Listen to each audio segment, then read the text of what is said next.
बिना वक्त गवाए आज हम लोग देखने जा रहे हैं the British conquest of India, यानी अंग्रेजों की भारत विजय। The British conquest of India, यानी अंग्रेजों का भारत को जो उसने अंग्रेजों ने जो विजय किया है, जीता है, उसके बारे में हम लोग जानेंगे। तो देखो क्या है ना कि भारत में जो यूरोपियंस स्टार्टिंग में आए तो वो राजे रजवाड़ों को टैक्स दे रहे थे, बदले में बिजनेस मोनोपोली तो मिला हुआ ही था अलग अलग यूरोपियन पावर को अलग अलग जो। तो यहां पर अंग्रेज बोले क्या कि यार जैसे ये अंग्रेज बिजनेस कर रहे थे एंग्लो, उस तरीके से बिजनेस डच वाले भी कर रहे थे, उस तरीके से बिजनेस फ्रांस वाले भी कर रहे थे, उस तरीके से बिजनेस पुर्तगाल वाले भी कर रहे थे। तो यहां पर इन चारों के बीच में एक युद्ध हुआ, इन चारों के बीच में एक युद्ध हुआ, एक युद्ध नहीं बहुत सारा युद्ध हुआ, मेनली इन चारों के बीच में कंपटीशन था इस बात को लेकर कि किसके हाथ में आएगा मोनोपोली। मोनोपोली यानी एकाधिकार, सिर्फ एक का अधिकार। और इसी मोनोपोली के तहत अंग्रेजों ने स्कीम लगाया, बोले कि भाई केक बनाना होगा, सबको खिलाना होगा, यानी केक कटेगा सब में बटेगा। तो वो केक पहले वो यूरोपियन पावर को खिला रहे और उसके बाद फिर वो इंडियन पावर को खिलाएं। तो आज हम लोग जानेंगे कि यूरोपियन पावर को कौन सा केक खिलाएं और किस किस तरीके से खिलाएं, यानी कैसे बाकी यूरोपियन पावर को अंग्रेजों ने हराया। तो इसमें सबसे पहला नाम आता है एंग्लो फ्रेंच यानी फ्रांसीसियों का युद्ध, जिसमें कि 3 युद्ध हुआ। पहला हुआ कार्नेटिक वॉर, एंग्लो फ्रेंच के बीच में पहला जो युद्ध हुआ उसका नाम है Carnatic war first. Then after हुआ कार्नेटिक वॉर सेकेंड, और उसके बाद हुआ full and final Carnatic war third. कुल मिलाकर 3 युद्ध हुआ अंग्रेजों और फ्रांसीसियों के बीच में, और इस युद्ध में पूरी तरीके से अंग्रेजों ने फ्रांसीसियों को निस्तो नाबूद कर दिया, खत्म कर दिया। कई करके सबों को देखेंगे। पहला जो कार्नेटिक वॉर है यानी फर्स्ट कार्नेटिक वॉर जो है वो हुआ था 1746 से 1748 तक। ये कहां से स्टार्ट हुआ? तो बाबू ये स्टार्ट होता है ये युद्ध, जिस युद्ध को हम लोग बोलते हैं संट टेमू का युद्ध बोलते हैं। इस युद्ध में क्या हुआ, वो दोनों देशों के पीछे यानी अंग्रेज और फ्रांसीसियों के बीच में वैसा ही संबंध हुआ करता था जैसा आज भारत और पाकिस्तान के बीच में, यानी आपस का झगड़ा। पड़ोसी मुल्क है ना, तो झगड़ा होना ही है, तो झगड़ा। तो उस वक्त का कारण क्या बना, फर्स्ट कार्नेटिक वॉर का कारण क्या बना, एक अंग्रेज अधिकारी था, नाम था कैप्टन बॉर्नेट। ये कैप्टन स्पेलिंग थोड़ा गड़बड़ हो गया यहां पर, जस्ट एक मिनट रुकिएगा। कैप्टन बॉर्नेट, ये जो कैप्टन बॉर्नेट था वो कुछ फ्रांसीसी जहाजों पर कब्जा कर लेता है, पहला काम। दूसरा क्या हुआ, एक तरफ ये फ्रांसीसी जहाजों पर कब्जा कर रखा है और फ्रांसीसियों का यानी फ्रेंच लोगों का युद्ध शुरू हो गया कर्नाटक के नवाब अनवरुद्दीन से, जिसमें फ्रांसीसी जीत चुके थे। यहां पर जो फ्रांसीसी जीते क्योंकि उनके पास तोप था, और साथ ही साथ ये भी मैसेज फैल गया कि फ्रांसीसियों के पास बहुत पावर है, जो बड़े बड़े भारतीय हिंदुस्तानी सेनाओं को छोटे छोटे फ्रांसीसी टुकड़ियां परास्त कर सकती है। ये सब युद्ध चल ही रहा था। कैप्टन बॉर्नेट फ्रांसीसी जहाज पर कब्जा कर रखा था अपना पुराना अमेरिका, ये फ्रांस और ब्रिटेन का जो पुराना झगड़ा है उसी के चक्कर में। तभी क्या होता है, एक ट्रीटी होता है इन दोनों के बीच में, जो कि 1748 में हुआ, और ये ट्रीटी कहलाता है एक्स ला चैपेल की ट्रीटी। एक्स ला चैपेल ट्रीटी। इस ट्रीटी में अंग्रेजों को मद्रास और अमेरिका में लुइसबर्ग, इंडिया में अंग्रेजों को मिल गया मद्रास, बदले में अमेरिका में जो लुइसबर्ग नाम से एरिया जो कि आज कनाडा कहलाता है वो फ्रांसीसियों को मिल गया। ये फ्रांसीसियों को मिल गया जो कि ब्रिटिश अंग्रेजों ने दिया, और फ्रांसीसियों ने अंग्रेजों को उसका मद्रास वापस कर दिया। यानी एक को अमेरिका में और एक को इंडिया में अपना अपना एक इलाका एक दूसरे से वापस मिल गया। इसका देखो कोई डायरेक्ट इफेक्ट तो नहीं पड़ा, लेकिन इतना तो क्लियर हो गया कि यूरोपियन जो आर्मी बड़ा पावरफुल है और बड़े बड़े भारतीय आर्मी को हरा सकती है। तभी आता है दूसरा सेकेंड कार्नेटिक वॉर स्टार्ट होता है, सेकेंड कार्नेटिक वॉर, जो कि 1749 से 1754 के बीच में हुआ। ये जो दूसरा युद्ध था इसका एकमात्र टारगेट क्या, व्यापारिक प्रभाव। मतलब अमेरिका चाहता था, ब्रिटेन चाहता था मेरे हाथ में पावर रहे, फ्रांस कमजोर है, फ्रांस चाहता था मेरे हाथ में पावर है और ब्रिटेन कमजोर है, तो अपना पावर कैसे बढ़े। तो इन्हें एक बीच का रास्ता दिखा। उस वक्त का कुछ स्थिति हुआ क्या, 1748 में हैदराबाद के जो फाउंडर थे निजाम उल मुल्क, उनका मृत्यु हो गया, और हैदराबाद में उनकी यानी निजाम उल मुल्क के बेटे नासिर जंग का उत्तराधिकार का युद्ध शुरू हो गया। अपने ही बेटे नासिर जंग के अपने ही बेटा था मुजफ्फर जंग, उससे जफर जंग से। नासिर जंग निजाम उल मुल्क का बेटा और मुजफ्फर जंग उसका पोता, तो दोनों बाप बेटा में झगड़ा शुरू हो गया, किसको मिलना चाहिए सत्ता। सेम टू सेम ऐसा ही एक झगड़ा शुरू हुआ इसी टाइम पीरियड में कर्नाटक में। कर्नाटका में क्या हुआ कि वहां पर अनरुद्दीन और चंदा साहब के बीच में झगड़ा हो गया। अनवरुद्दीन वर्सेस चंदा साहब के बीच में युद्ध शुरू हो गया। अब अंग्रेज फ्रांसीसी बोले भैया मौके का फायदा उठाना चाहिए, तो फ्रांसीसी क्या किए, इस मुजफ्फर जंग और चंदा साहब इन दोनों को सपोर्ट करने के लिए आ गया फ्रेंच, और नासिर जंग और अनरुद्दीन को सपोर्ट करने के लिए आ गया अंग्रेज। अब डेफिनेटली इन दोनों के चक्कर में आपस में ये लड़ेंगे, कर्नाटक और हैदराबाद के चक्कर में दोनों में युद्ध होगा। युद्ध हुआ भी। युद्ध का रिजल्ट कुछ ऐसा आया कि 1749 में अनरुद्दीन जो था वो मारा गया, कर्नाटक के साइड में अनरुद्दीन मारा गया, और इसका जो बेटा था मोहम्मद अली वो तिरुचिरापल्ली में शरण ले लेता है। यानी कुल मिलाकर यहाँ पर चंदा साहब का सत्ता आ गया। कर्नाटक में कौन जीता भाई, तो चंदा साहब।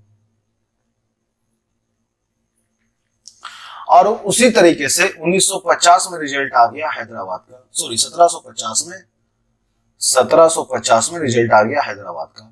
और हैदराबाद में क्या हुआ कि नासिर जंग मारा जाता है, मुजफ्फर जंग नवाब बन जाता है। लेकिन फिर क्या हुआ, नासिर जंग अंग्रेजों की तरफ से था, मारा गया, मुजफ्फर जंग नवाब बना। तो फ्रांसीसी गवर्नर डुप्ले को ये जो मुजफ्फर जंग था, उस वक्त फ्रांसीसी गवर्नर डुप्ले ही था, उसी की हेल्प से हुआ। बहुत सारा गिफ्ट दिया, मसूलीपट्टनम दिया, पांडिचेरी दिया, कृष्णा नदी से कन्याकुमारी तक का एरिया दे दिया। यानी अल्टीमेटली हम लोग बोल सकते हैं इन दोनों मसले में फ्रांसीसी जीत गए और अंग्रेज हार गए।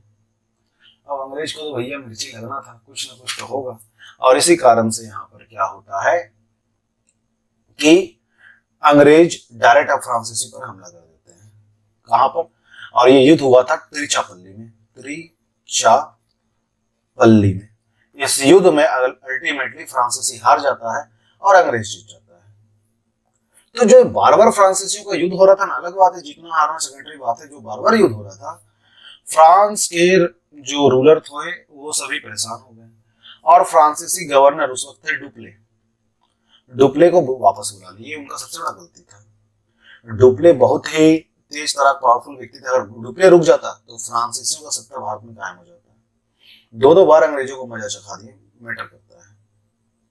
अल्टीमेटली नया गवर्नर आया गुडेहू, और 1754 में पौंडीचेरी का संधि होता है अंग्रेजों और फ्रांसीसियों के बीच में। इसमें यही तय होता है कि ना ही फ्रेंच और ना ही इंग्लिश, कोई भी इंडियन रूलर के तरफ से नहीं लड़ेगा एक दूसरे के खिलाफ।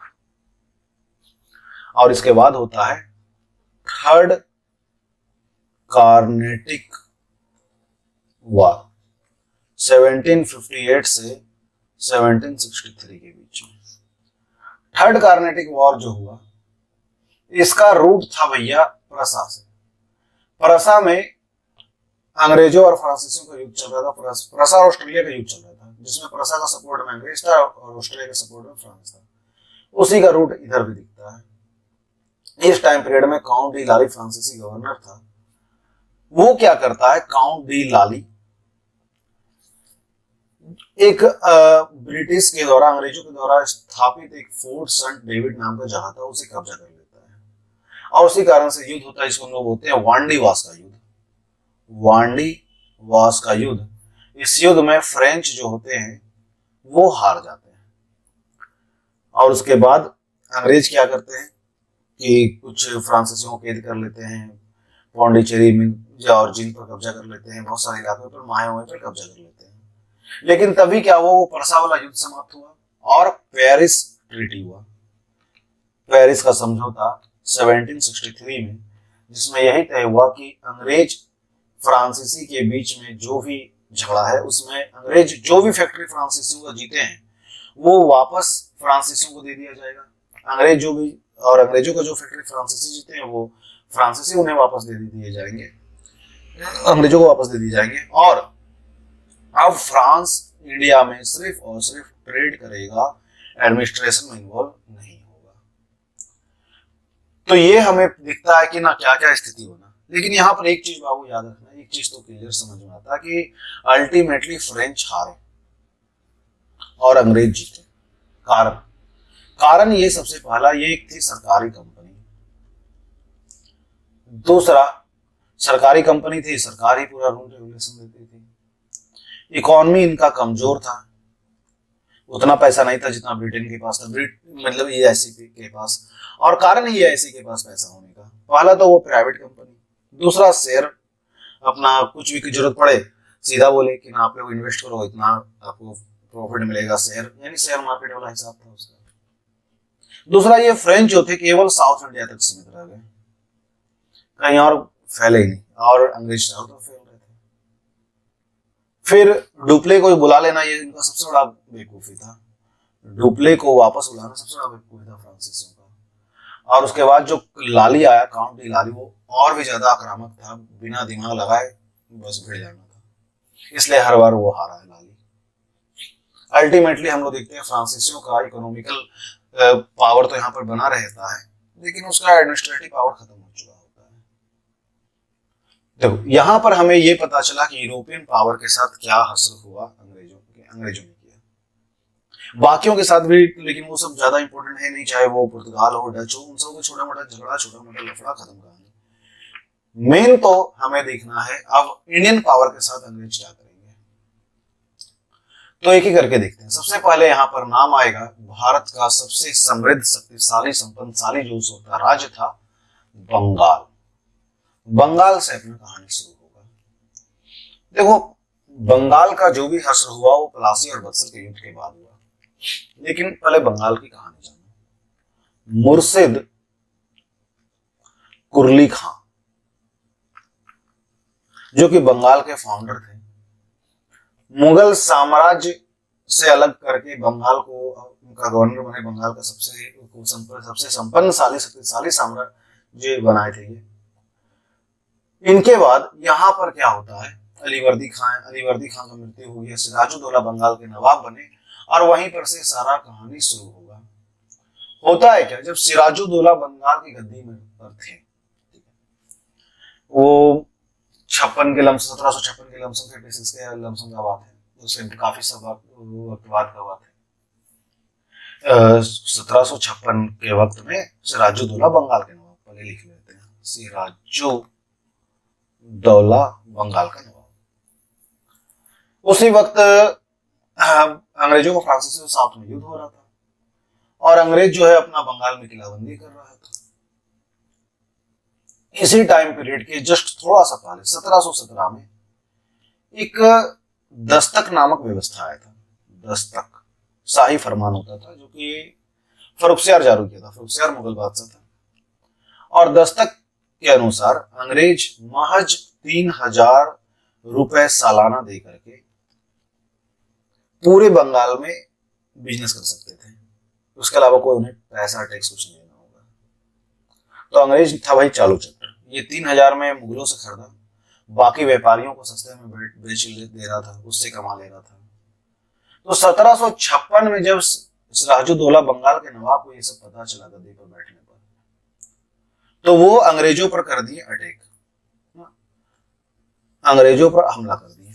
ये सब भागे, फुल्टा द्वीप चले गए हुगली के दक्षिण में, और इसी टाइम ये गुस्से में आकर के ब्लैक हॉल का स्कीम कर देते हैं सिराजुद्दौला। ब्लैक हॉल में क्या था, एक कमरे में 146 लोगों को बंद कर दिया गया था।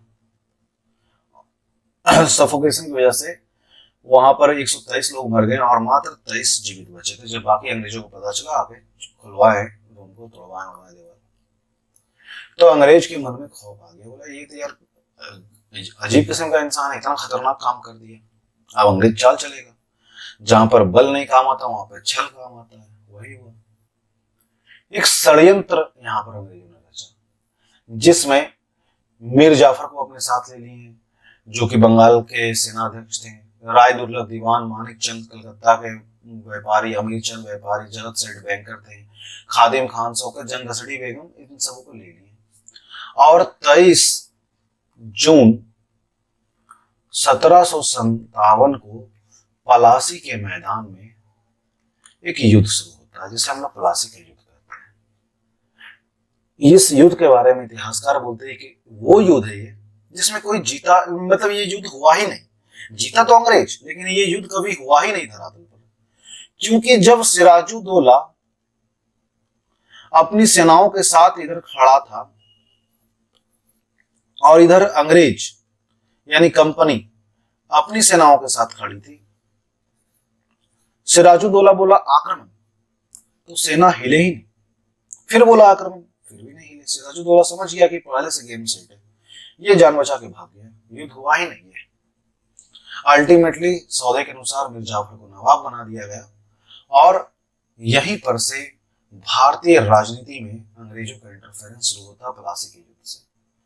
प्लासी के युद्ध का सबसे बड़ा महत्व यही है कि इस युद्ध में यह हुआ कि अंग्रेजों का पॉलिटिकल रास्ता खुल चुका था। अब बंगाल के रूलर अंग्रेजों के प्यादे होने लगे थे और मीर जाफर को गद्दी में बैठा दिया गया। सॉरी, हाँ, यहां पर मीर जाफर को गद्दी पर बैठा दिया गया।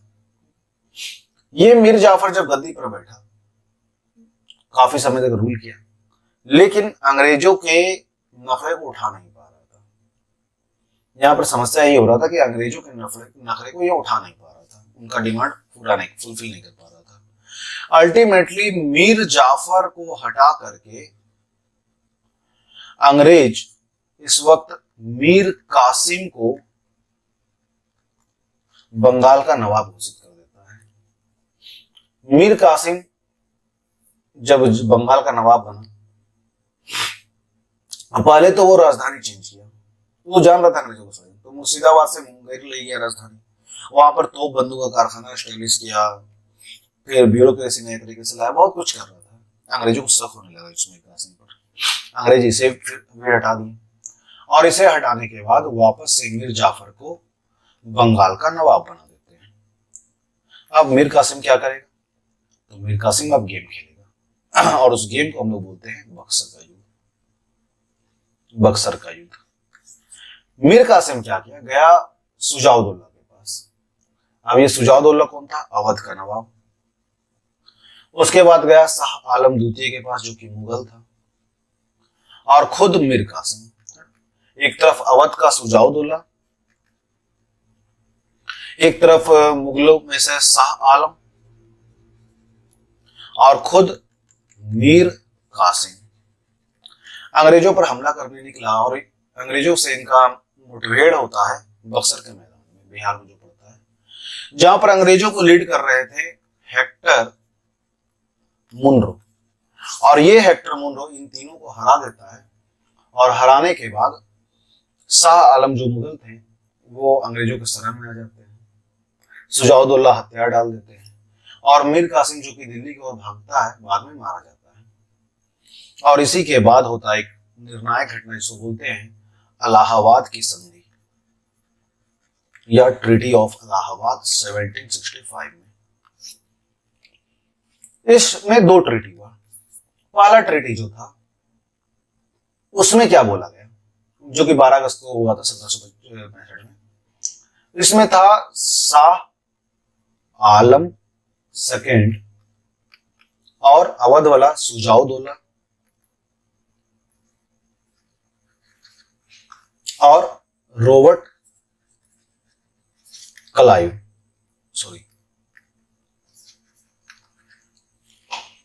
इस ट्रीटी में बोला कि अंग्रेज को आप पूरी तरीके से बंगाल, बिहार, उड़ीसा का सिविल मैटर मिल जाएगा, दीवानी केस मिल जाएगा। बंगाल, बिहार और उड़ीसा। दूसरा बोला गया बंगाल में आप डुअल सिस्टम चलेगा, डुअल रूलिंग सिस्टम। इसमें क्या होता था, गवर्नर और डिप्टी गवर्नर, अभी मैं डिटेल्स में बताऊंगा। दूसरा, अंग्रेज बोला कि ये मुगलों को, जो भी मुगल सम्राट होगा उसे 26 लाख पर ईयर पेंशन देगा और मुगल बादशाह चुपचाप बैठेंगे, कुछ काम नहीं करेंगे फालतू में, कोई भी इंटरफेरेंस नहीं। सुजाउद्दौला को बोला गया कि भाई तुम कड़ा और कड़ा और इलाहाबाद, जगह का नाम है कड़ा और इलाहाबाद, ये मुगल सम्राट को दे दो क्योंकि तुमने हम पर अटैक किया इसी के लिए। ये पहला स्कीम था इलाहाबाद संधि का। दूसरा स्कीम क्या बोलता है, जो कि सुजाउद्दौला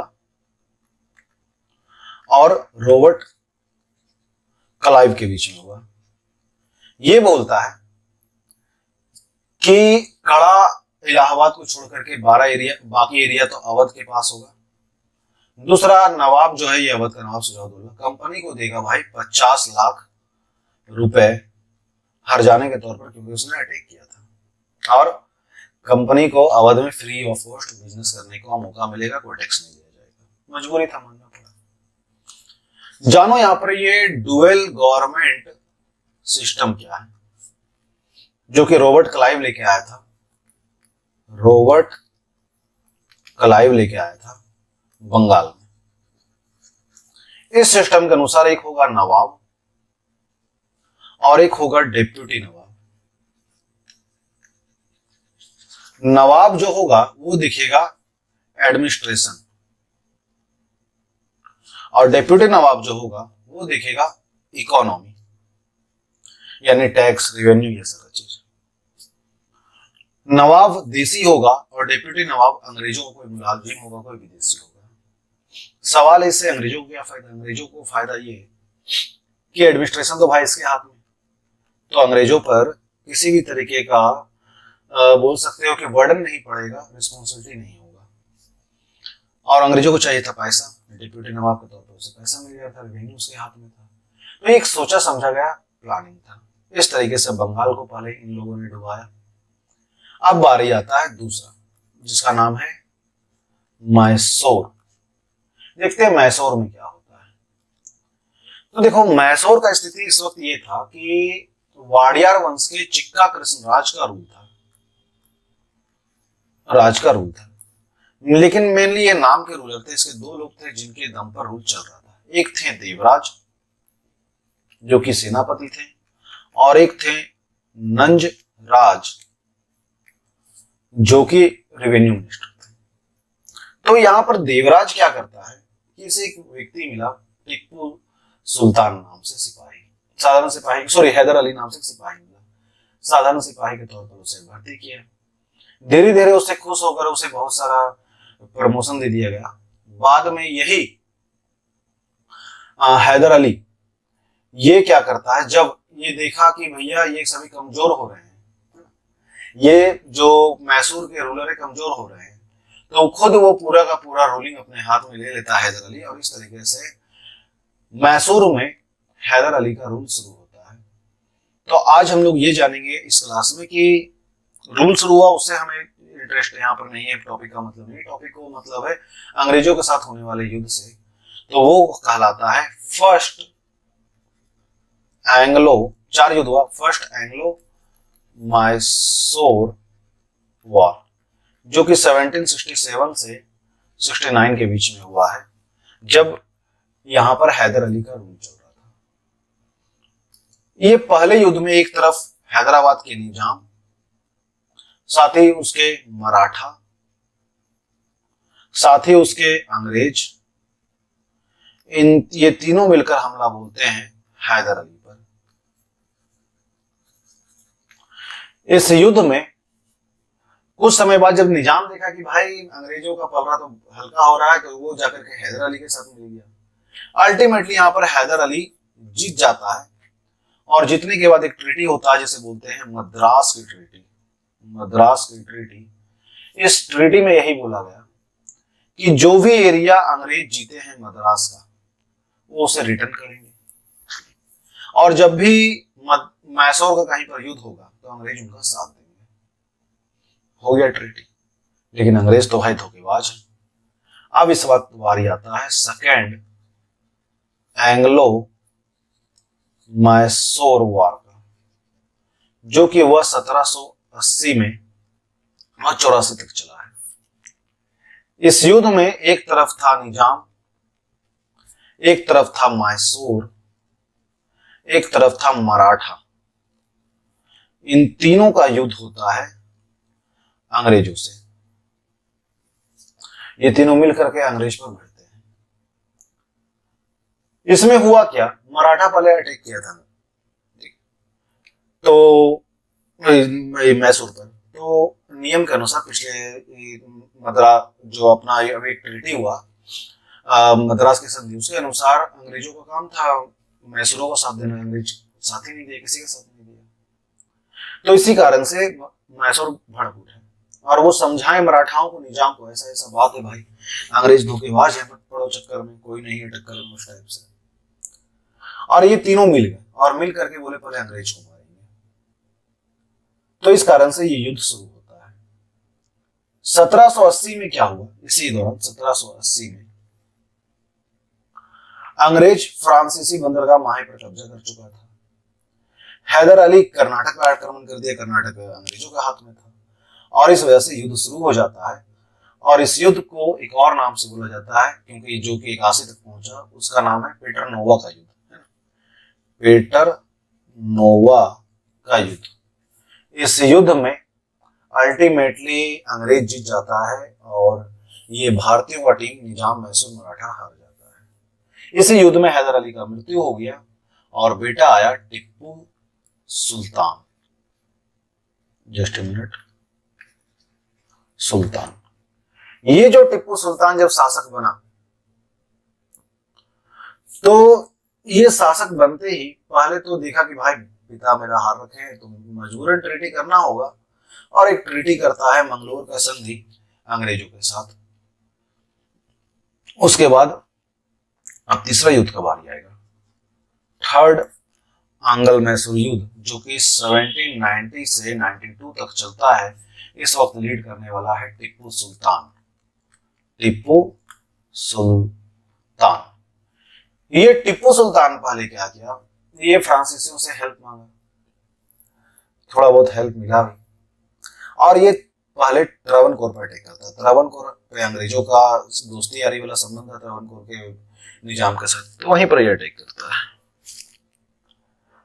वहां पर त्रावणकोर पर अटैक करने की वजह से कॉर्नवालिस जो था, उस कॉर्नवालिस यहाँ पर गवर्नर बना हुआ था, वो बंगलोर पर कब्जा कर लेता है, श्रीरंगपट्टनम पे आक्रमण कर देता है। तो टिप्पू बोले यार मेरा इलाका गड़बड़ हो रहा है, तो संधि होता है 1792 में श्रीरंगपट्टनम की संधि, जिसमें मजबूरन टिप्पू को अपना आधा साम्राज्य अंग्रेजों को सौंपना हो जाता है। और युद्ध हर जाने के रूप में 3 करोड़ रुपए भी देने पड़ जाते हैं। इससे बहुत ही बुरे तरीके से टीपू कमजोर हो रखा था और टीपू के 2 बेटों को भी इन लोगों ने बंधक बना दिया। टीपू अब पूरा से आग बबूला था और मौका ढूंढ रहा था अटैक करने का दोबारा। और जो चौथा युद्ध हुआ वहां पर टीपू को मौका भी मिला और ये युद्ध आखिरी युद्ध था टीपू का, जो कि 1799 में होता है, फोर्थ आंग्ल मैसूर युद्ध। कारण क्या? अंग्रेजों का राजनीतिक लालच, चारों तरफ फैलने का इच्छा। टिप्पू भी कम नहीं था, वो भी नेपोलियन से मदद मांगा, फ्रांसीसियों से हेल्प लेना चाहा क्योंकि जान रहा था अंग्रेजों का युद्ध चलता है। दूसरा, फ्रांसीसियों के साथ टिप्पू का अच्छा संबंध था। इस युद्ध में अल्टीमेटली टिप्पू का मृत्यु हो जाता है और पूरा मैसूर अंग्रेजों के हाथ में आ जाता है। लास्ट में अंग्रेज, ये वाडियार वंश के एक रूलर थे, कृष्ण के जो चिक्का कृष्णराज, उन्हीं के एक वंशज थे, कृष्णराज सेकंड, उन्हीं को सौंप देता है अपना, समझ लो एज ए स्टाफ के तौर पर सौंपता है अंग्रेज। तो ऐसे मैसूर को कब्जा कर लिए, बंगाल मैसूर दोनों हुआ। अब भारत आता है मराठा। तो मराठा को समझने के पहले उनकी स्थिति को समझो। देखो, मराठाओं का कहानी हमें दिखता है पहला तो साहू जी से। साहू जी, साहू जी के एक ही संतान हुए जिनका नाम था शिवाजी। शिवाजी महाराज के 2 संतान हुए थे, एक थे राजाराम और एक थे संभाजी। संभाजी के एक ही संतान हुए जिनका नाम है साहू जी सेकंड। और इसी टाइम पीरियड में, साहू जी सेकंड के टाइम पीरियड में ही पेशवा पद का वैल्यू बढ़ता है। वही पेशवा को मेन कह सकते हैं, व्यक्ति घोषित करते हैं कि हाँ पेशवा ही अब हर चीज हैंडल करेगा और जो राजा होगा वो समझ लो एक तरह से प्रेसिडेंट टाइप से, यानी नाम मात्र का होगा। एक्चुअल तो पेशवा के हाथ में होगा पावर। तो पेशवा को थोड़ा सा देख लो। पेशवाओं का अगर बात देखें तो पेशवाओं का पावर शुरू होता है बढ़ना बालाजी विश्वनाथ से।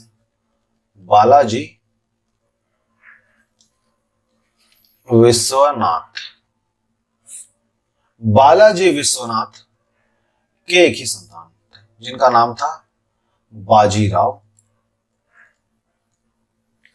फर्स्ट, वही मस्तानी से मोहब्बत वाले। बाजीराव के 2 संतान हुए, एक थे रघुनाथ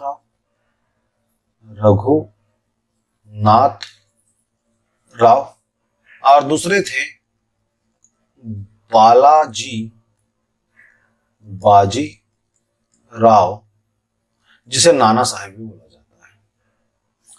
तो हुआ क्या कि बाजीराव के मृत्यु के बाद बाजीराव को पूरी तरीके से एक कह सकते हो कि एलिजिबल व्यक्ति देख करके इसे ही पेशवा बनाया गया, ना कि बड़े बेटे रघुनाथ को बनाया गया। तो रघुनाथ को इस बात का दुख था कि मेरे से छोटे को बना दिया गया पेशवा। फिर क्या हुआ कि बाजीराव का मृत्यु हुआ, रघुनाथ को लगा मैं बनूंगा पेशवा, लेकिन इस वक्त पेशवा बना दिया गया इसके बाजीराव के बेटे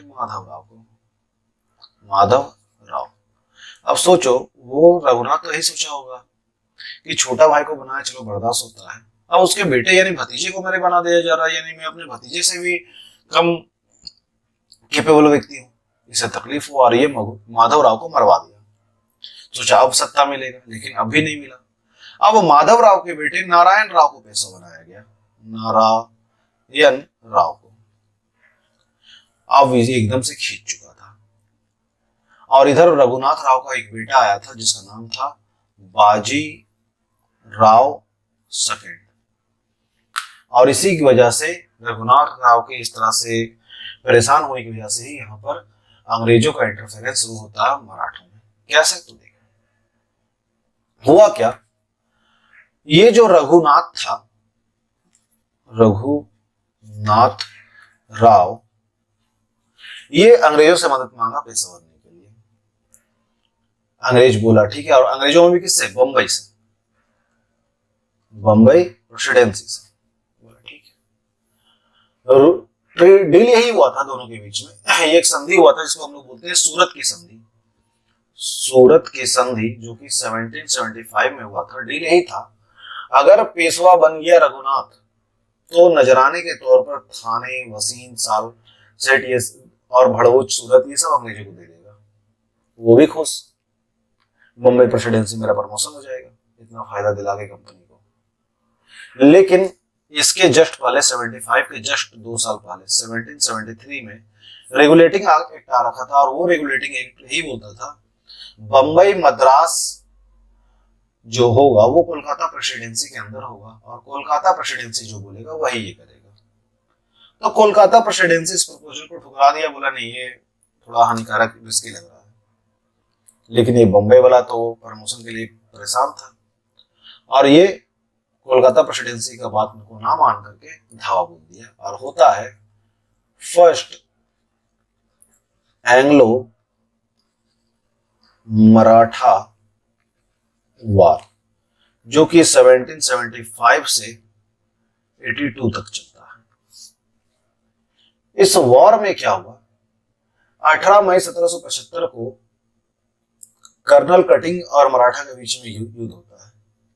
इस युद्ध में अल्टीमेटली पुरंदर का संधि का व्यवस्था करना पड़ा। क्यों? कि इस युद्ध में जब मराठाओं में जो मराठा थे वो तो मराठा थे, और कर्नल कटिंग जो कि रघुनाथ की तरफ से लड़ रहा था, तो इसकी वजह से इस युद्ध में बहुत ही बुरे तरीके से कर्नल कटिंग जो है मराठाओं को हरा देते हैं। तो इस व्यवस्था के बाद, इस व्यवस्था की वजह से जब ये बात पता चलता है कि ऐसा ऐसा युद्ध किया है बम्बई, तो कलकत्ता प्रेसिडेंसी पहुंच जाता है, और पूना वाला यानी जो एक्चुअल मराठे थे वो पूना दरबार के साथ उनका मीटिंग होता है, और एक संधि होता है, इसको हम लोग बोलते हैं पुरंदर की संधि, पुरंदर की ट्रीटी 1776 में। इस संधि में ये डील होता है कि कंपनी अब कभी भी रघुनाथ का हेल्प नहीं करेगा, बदले में थाना साल्टसेट पर अंग्रेजों को अधिकार मिलेगा, यानी खाया पिया कुछ नहीं, क्लास थोड़ा बढ़ा आने वाला बात। मराठाओं का कोई डायरेक्ट इंटरफेरेंस था नहीं इस युद्ध में, लेकिन रघुनाथ की वजह से अब अंग्रेजों को मिल गया थाना और साल्टसेट। दूसरा बोला गया कि बम्बई का जो अंग्रेजी सरकार है वो बोलने लगा नहीं, हम तो भैया रघुनाथ का हेल्प करेंगे, हम उससे डील कर रहे हैं। और नहीं मानने की वजह से 1779 में बम्बई के अंग्रेजी सरकार और मराठा के बीच में युद्ध होता है, जिसमें मराठा जीत जाता है, मराठा जीत जाता है, और ये बम्बई हार जाता है, जिसकी वजह से बड़गांव की संधि होती है, जो कि अंग्रेजों के लिए बहुत ही अपमानजनक था। बड़गांव की संधि, तो देखते हैं बड़गांव की संधि क्या है, जो कि 1779 में हुआ। ये ट्रीटी यही बोला कि बम्बई कि मराठों और बम्बई के अंग्रेजी सरकार के बीच में, ये ट्रीटी यही बोलता है कि बम्बई और कलकत्ता प्रेसिडेंसी में दरार पहले तो पड़ा।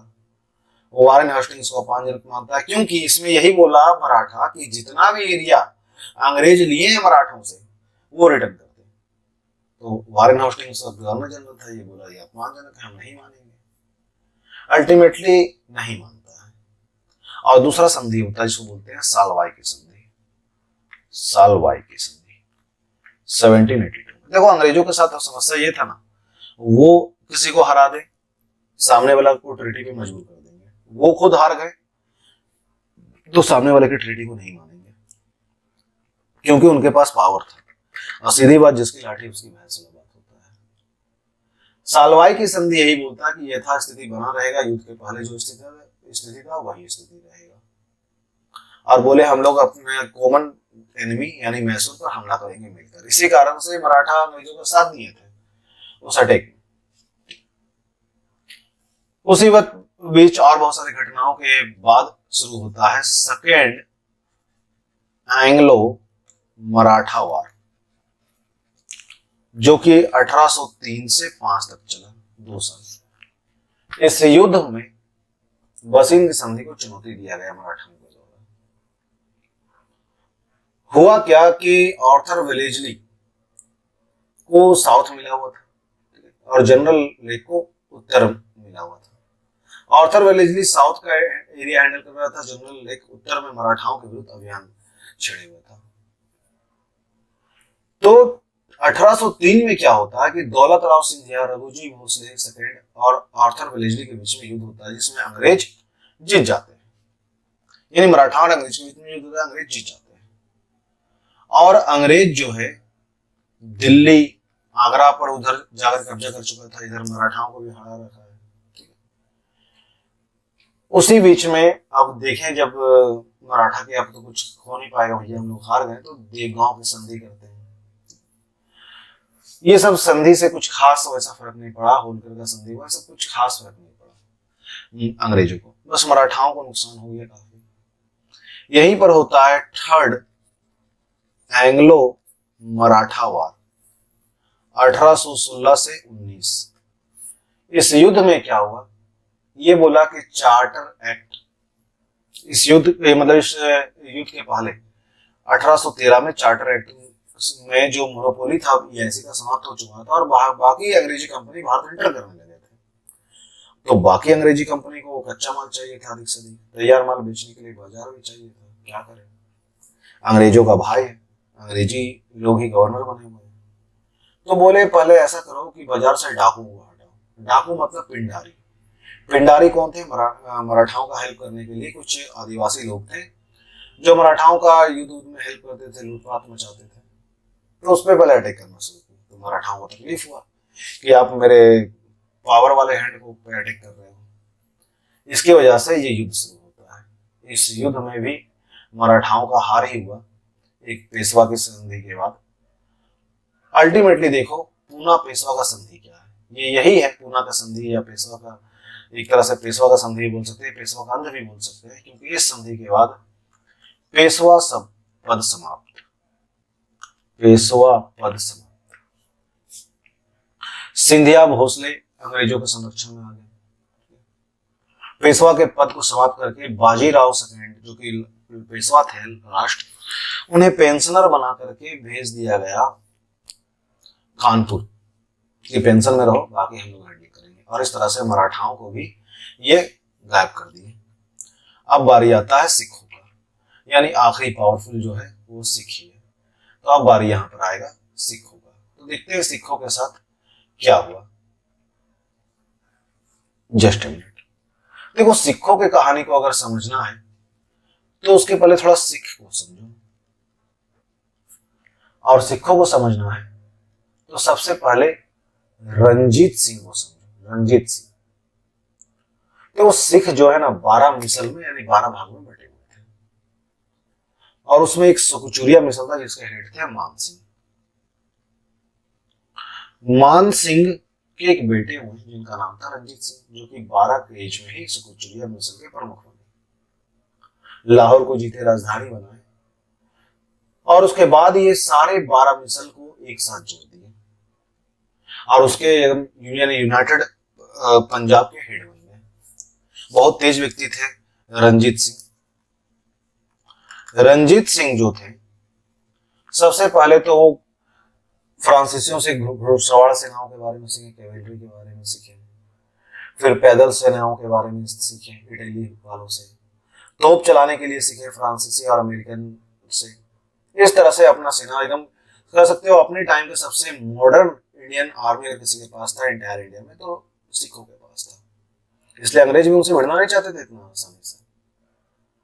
भारत का सबसे बेहतरीन फौज में से एक था पंजाब सिखों का ये फौज। जब तक रंजीत सिंह रहे, अंग्रेज ज्यादा उछल कूद नहीं की।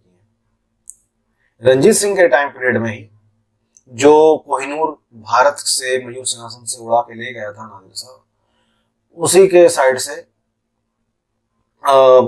एक अहमद साहब अब्दाली ले गया था। अहमद साहब अब्दाली का जो पोता था शाह शुजा, वो कोहिनूर भेजता है भारत, लेके आता है कोई भारत, और यहाँ पर रंजीत सिंह को दिया भी जाता है गिफ्ट के रूप में। पंजाब के पास था कोहिनूर, लेकिन 1839 आते आते इनका मृत्यु हो जाता है, और अब सिख कमजोर होना, अब अंग्रेज दिमाग लगाना शुरू करेगा। देखा कि मेन लीडर तो निकल रहे, अब करेंगे हम लोग।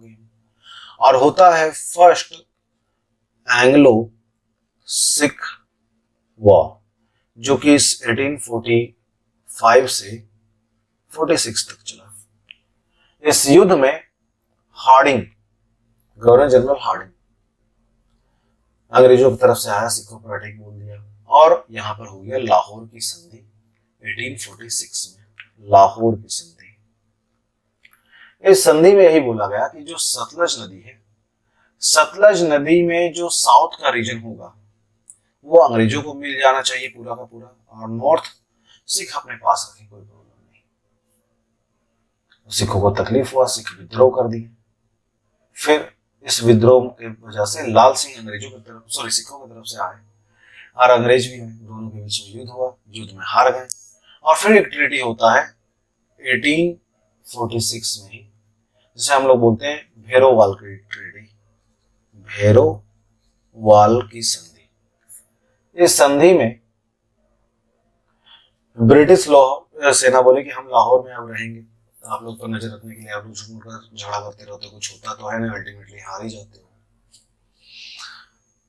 और सिखों की कमजोरी पर ध्यान देने लगे, और मौके का फायदा उठा करके दूसरा आंग्ल सिख युद्ध होता है 1848 से, जो कि शुरू होकर के 1849 तक चलता है।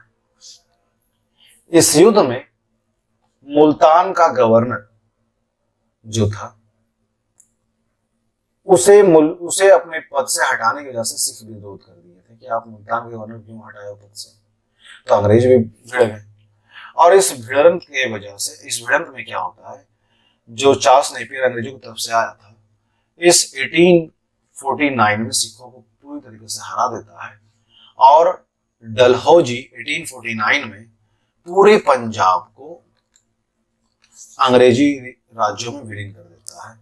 और जो आखिरी रूलर थे इधर, सिख रूलर, जिनका नाम था दलीप सिंह, रंजीत सिंह के बेटे थे दलीप सिंह, उन्हें पेंशनर बना करके ब्रिटेन भेज देता पढ़ने के लिए, और बोला 5 लाख पर एनम आपको पेंशन के तौर पर मिलेगा। और ये दलीप सिंह भी होशियारी में कोहिनूर हीरा लेके चले जाते हैं और मक्के महारानी को गिफ्ट में दे देते हैं। तो इस तरीके से कह सकते हो कि अंग्रेज भारत के बहुत सारे हिस्से को कंट्रोल कर चुका था, कब्जा कर चुका था।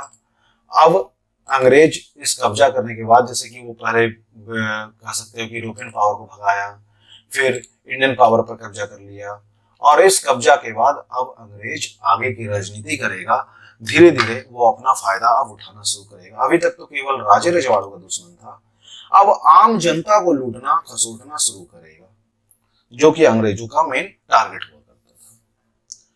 तो ये था बाबू आज का टोटल कहानी। तो इसी के साथ कि मैं आज की सेवा समाप्त करता हूं। अगर आपको वीडियो अच्छा लगा तो लाइक शेयर सब्सक्राइब जरूर से कीजिएगा।